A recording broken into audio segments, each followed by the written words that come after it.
Today's lesson we're going to revisit the history of the atom. So we're going to look at atomic theory. We're going to start with some theory that you would have learned in grade 9 and do a quick review, and then add in some more information about the atom that'll lead us through our next couple of lessons. So this is what we're going to cover in the lesson. We're going to look at some early chemical discoveries in Dalton's model. That'll come mainly from grade 9. Then we'll take a look at where the electron came from, talk about Thomson's model. Then we'll get into more detail about Rutherford's model and his gold foil experiment. You may already be familiar with some of that. And then we're going to talk about the Bohr model of the atom and how Rutherford and Bohr's models came together to give you the Bohr-Rutherford model, which you would have learned more about in grade 10. So hopefully some of the lesson today will be some review. And if you don't remember all of the details from your grade 9 or 10, we'll cover everything that you need to know. So what are some early chemical discoveries that are important to note? So in the late 1700s, there were two. One is called the law of conservation of mass. And this one talks about the mass of substances before and after a chemical reaction. So if you remember a chemical reaction, you have reactants, and they get converted into products.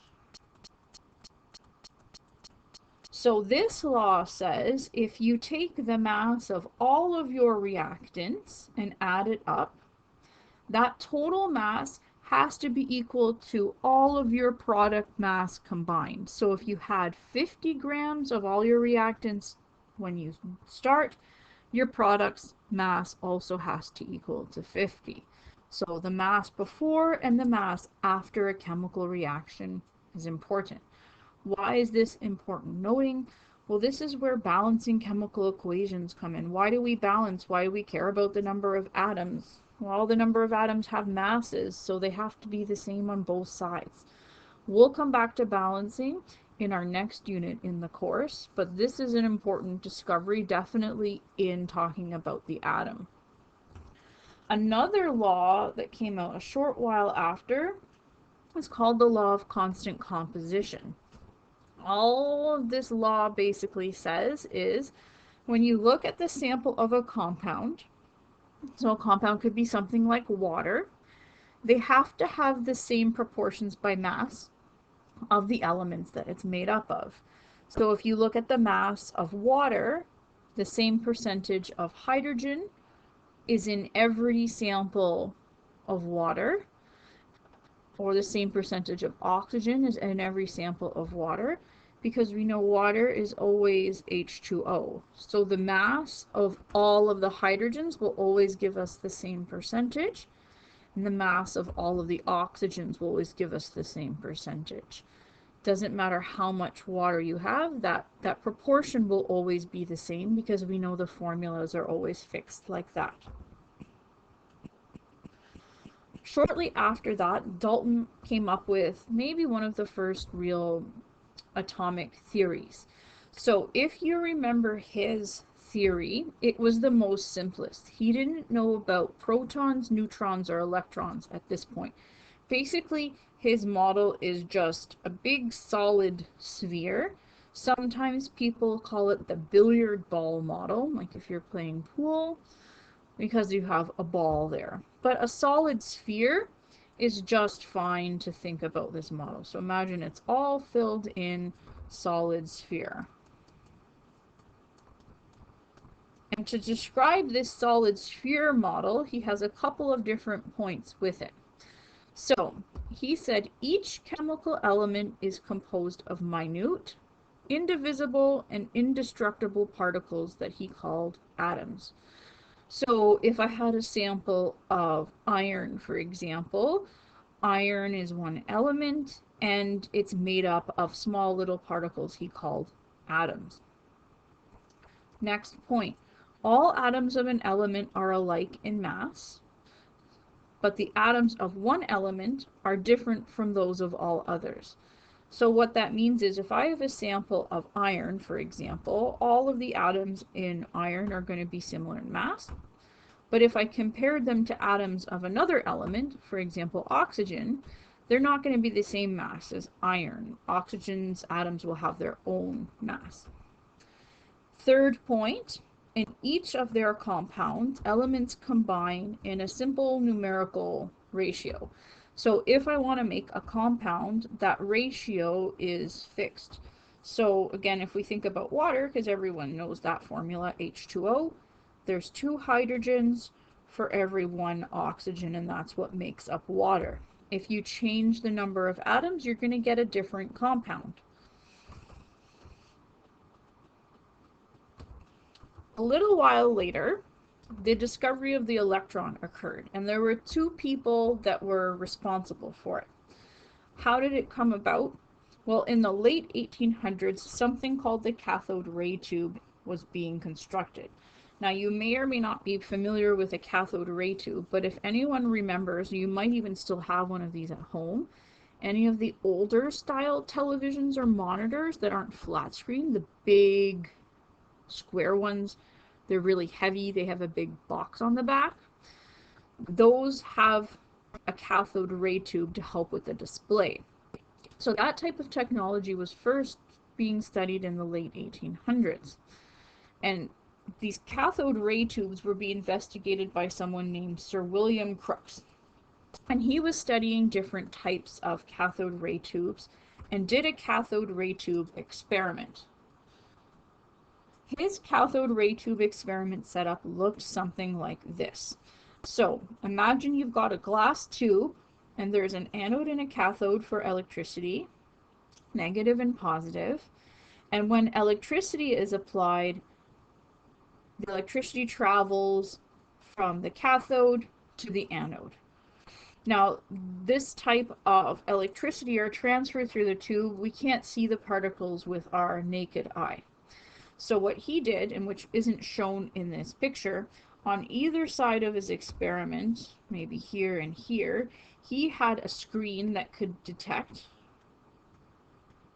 where the electricity was going. Something kind of like a film screen where you would see a flash of energy on it, posted on each side. Then what he did, he tried to disrupt the rays that were going from the cathode to the anode. And he put a negative charge on one side of the tube, and what he observed was the rays started bending away from the negative charge, and he started seeing flash on the screen over here. He repeated the experiment, but instead of putting negative, he put positive on the other side, and noticed the same thing happen. The particles were being attracted to the positive charge because he started seeing flash over here. So he thought this was interesting. Whatever particles were traveling due to the electricity, they were repelled by negative charge and were being attracted by positive charge. Now, if you remember your laws of attraction, 2 identical charges will repel and unlike charges will attract. So he concluded, since negative is repelling it and positive is attracting it, these particles have to have some kind of negative charge in it.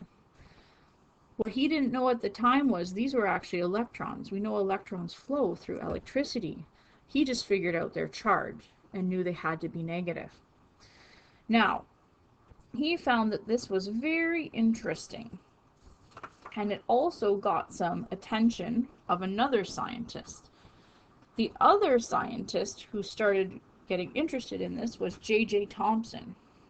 So J.J. Thomson took some of the early work from Sir William Crookes, did some more experiments with these tubes, and he figured out that these particles, these charged particles, had a mass. And he figured out there was a ratio for the mass and charge of these particles. And Thomson had actually figured out these particles were electrons, and he gave them that name. Now, to do this, these calculations were very detailed.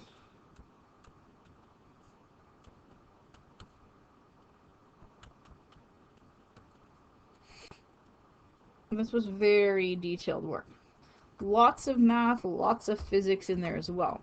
We don't go over all of that, and you don't need to know that.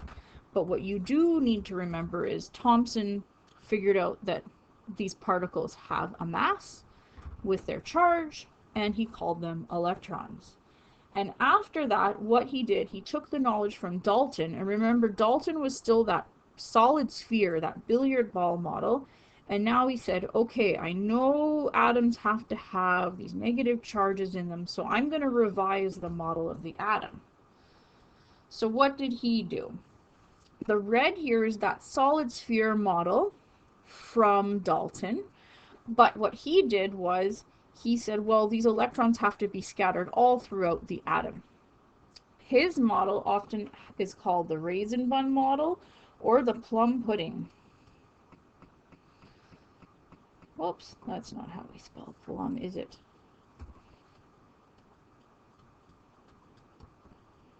Plum pudding. So the plum pudding model, I don't think is very relevant for most people unless you have more of a British background. I've never tried it. I don't have British background. Raisin bun, most people are familiar with, or even think of chocolate chip muffin. That might be more relevant to you, except the muffin is a sphere. So imagine a spherical muffin and chocolate chips scattered throughout as the electrons. And that was his model.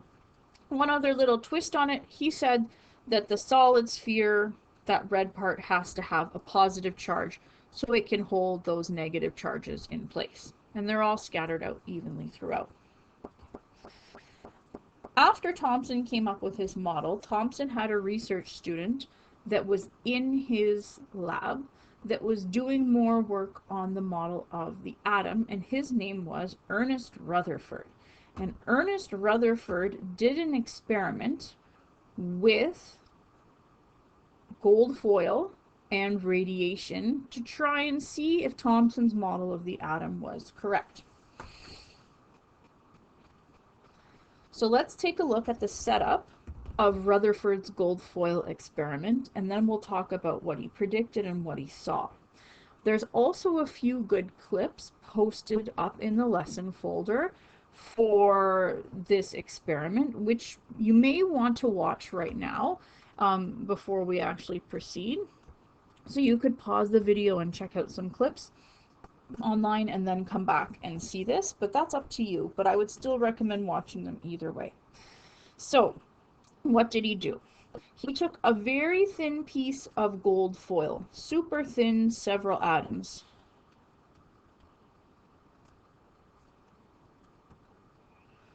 Why gold? People sometimes ask. Well, it's very malleable, you know, it can be put into different jewelry and melted down or pounded down. So he could get this to be fairly stable, but a nice thin sheet of it. It's still fairly dense. Around the gold foil, he put a detecting screen, kind of like the same idea with the screen that Sir William Crookes used with his cathode ray tube, something that would detect flashes of energy. So think, okay, if something with energy hits it, you're going to see a flash. And then he used something with some radiation.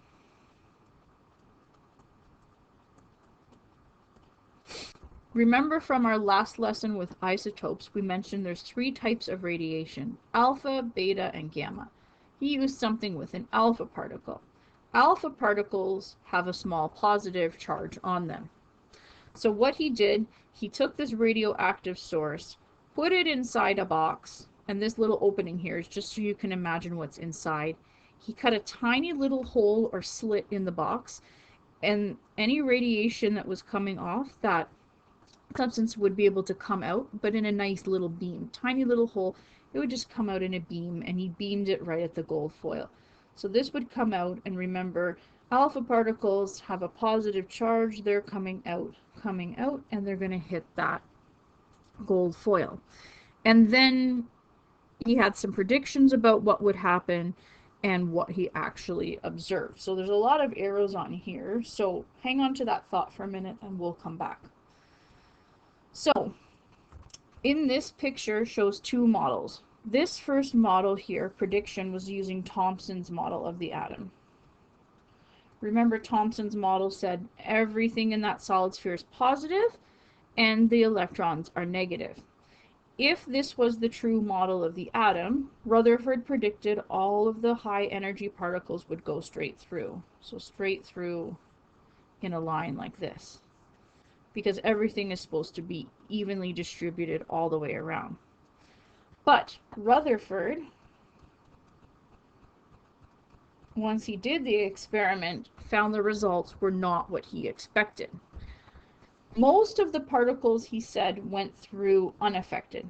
And in this picture, you see there's a bunch of lines that are going straight through. So these ones would go straight through. Great. But every once in a while, he noticed some of those beams were deflected and reflected. So deflected means they come in and then they go off course. So they go through, but they don't go straight through. They come off at an angle. So this is deflected down here. And the ones that were reflected come in and then bounce back. This is the reflection over here. So because of that, he revised his model and said, okay, the atom is spherical maybe, there's a lot of empty space around it, but something's causing that deflection and reflection. And then he thought, well, there has to be something in the atom, perhaps in the center, that's causing that to take place. Maybe it has some mass and a positive charge to it. So what did he conclude from this information? Most of the atom is empty space. That's when the particles went straight through. But remember, we saw some reflection. Because there was some reflection, he said there has to be a very small core at the center of the atom. And he predicted it had a high concentration of positive charge. Remember, if we go back and take a look, the beams that are coming in, they're all positively charged. All of these beams from the alpha radiation all have positive charge. So when a positive charge and a positive charge come in contact, they're not going to be attracted, they're going to be repelled. Particles were deflected because they approach a positive center. So instead of just going straight through or bouncing, they got moved away from there. Positive, positive, they both repel. So based on these observations from his gold foil experiment, the Rutherford model of the atom was now the new model of the atom, and he'd actually discovered the proton. So we have this spherical model, we have the electrons scattered around the outside, but the center and discovery of that nucleus was what Rutherford contributed. So small dense core with a positive charge in the middle of the atom, and he called that proton. Now, if you think Bohr-Rutherford model, you know there's a little bit more to the electrons. Rutherford contributed the idea of the nucleus and the proton to the model, but Rutherford figured out a little bit more about the electrons and how they're arranged. And that's what we're going to see next. So, Bohr was studying things called spectrum tubes. So spectrum tubes, an example of it, are kind of like old school neon lights. If you've seen them before, they light up, they have bright colors, and they light up because there's different elements of gases inside. So when you turn on one of these lights or apply some high voltage to it, if that tube is filled with a specific gas, like neon, hydrogen, you're going to notice it has a specific color to it. And if you take this light that comes from one of these tubes and pass it through a prism or something called diffraction grating, and a good example would be if you have like a crystal in the sunlight and you put it in and it separates into all the rainbows, or even droplets of water making a rainbow in the sky. This is the same kind of idea.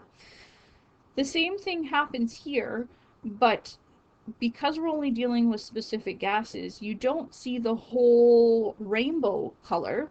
You would just see a whole bunch of different colored lines, which we call spectrum lines. So to give you a better idea, here are two different spectrum tubes and their lines that are generated when you split all the light apart.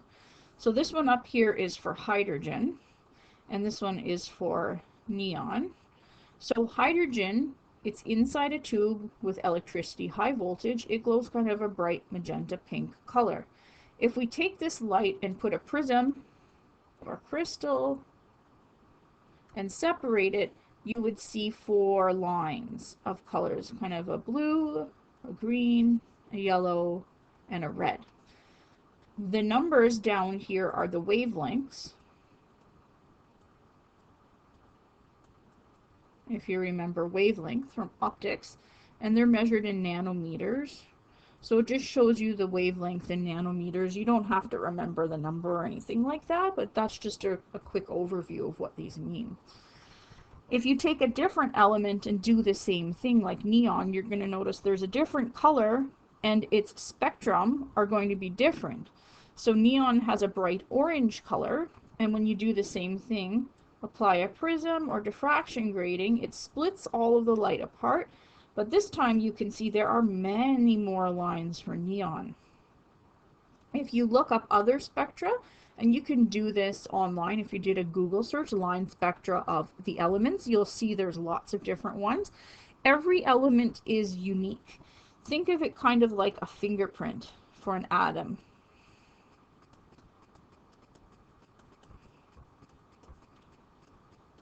So if you look at atoms of an element, there's a fingerprint there. So each pattern is different and unique to that particular element. So if this helps too, we can take a quick review of the electromagnetic spectrum just to think about light. So if you remember electromagnetic spectrum, there's all different areas. There's infrared, there's ultraviolet, and we know our visible spectrum is in here. And remember visible spectrum, red, orange, yellow, green, blue, indigo, violet. Or you might remember Roy, G, Biv, that acronym from grade 10 from optics. So those are the colors of light that we have in our visible range. And depending on the wavelength, you can see the wavelength here. The shorter the wavelength, has more energy because you can get more waves in a period of time. Less energy are going to have larger wavelengths or longer, which are up here in the red. So red has the least amount of energy, and then yellow, green, blue, indigo, violet has more. So Bohr was interested in these spectrum tubes, studying the spectra and the colors of light that came out. And using a lot of math and physics, he calculated that the emission of these specific colors was due to the electrons being excited. And he was particularly studying hydrogen. So we're going to look at what he predicted using hydrogen's line spectrum. So remember, hydrogen's line spectrum is this one here. In the next slide, we're going to see a modified version of this. But 4 different colors of light generated from splitting that pink color apart. So here we go. Here they are. So what Bohr hypothesized was the electrons could jump to different levels depending on how much energy they have. Kind of think like climbing a ladder or climbing stairs. So first we have different energy levels, 1, 2, 3, 4, 5, 6, shown here. So normally an electron for hydrogen sits in energy level 1. You might recognize this from Bohr-Rutherford diagram. But this electron on its own doesn't emit light. Normal samples of hydrogen don't emit light for you. You don't see any colors at all. But now let's say we give it some energy. So in comes some energy. It could be electricity, it could be flame with heat, doesn't matter. All of a sudden, that electron gets excited and it can move to the second, third, fourth, fifth, sixth energy level. It moves to a higher energy level.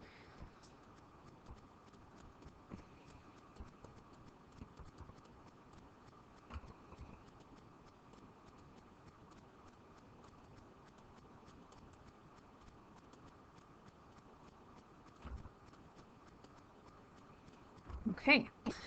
So something like you have lots of energy, you can run up the stairs to different flights of stairs, whatever that is. Some point you've got to come back down the stairs, and so do the electrons. So what he noticed was the electrons get some energy, they jump to a higher energy level. Maybe they jump to 2, or they jump up to 3, or jump up to level 4, level 5, level 6, whatever that is. Okay, so this one is level 3, level 4, level 5, level 6. When they jump back down and go back down to a lower energy level, they give off some energy.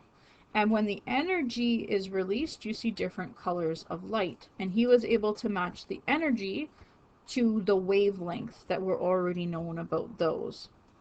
So when they come back down, you get light of different energy levels being produced. The violet happened to correspond to a change from 6th energy level to the 2nd energy level. Some go from the 5th energy level to the 2nd, some go from 4th to the 2nd, and 3rd to the 2nd. There were all sorts of other transitions happening between different levels, ending at 1, ending at 3. These ones all happen to end at 2. The reason why all of these end up at 2 is they match the visible spectrum,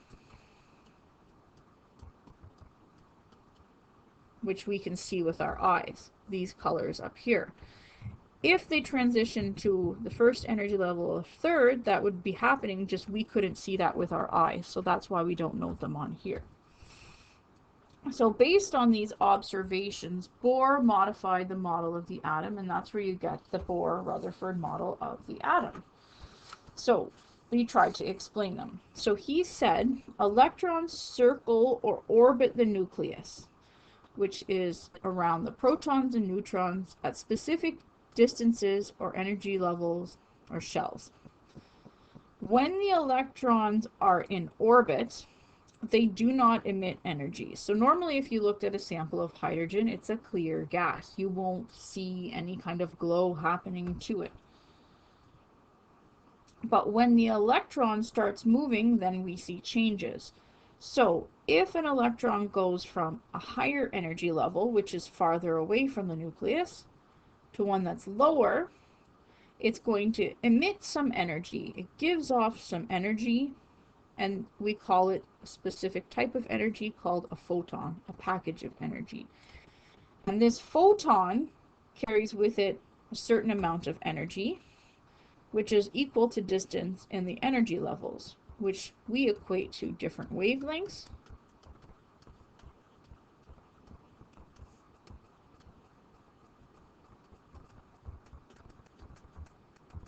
of light, which means different colors.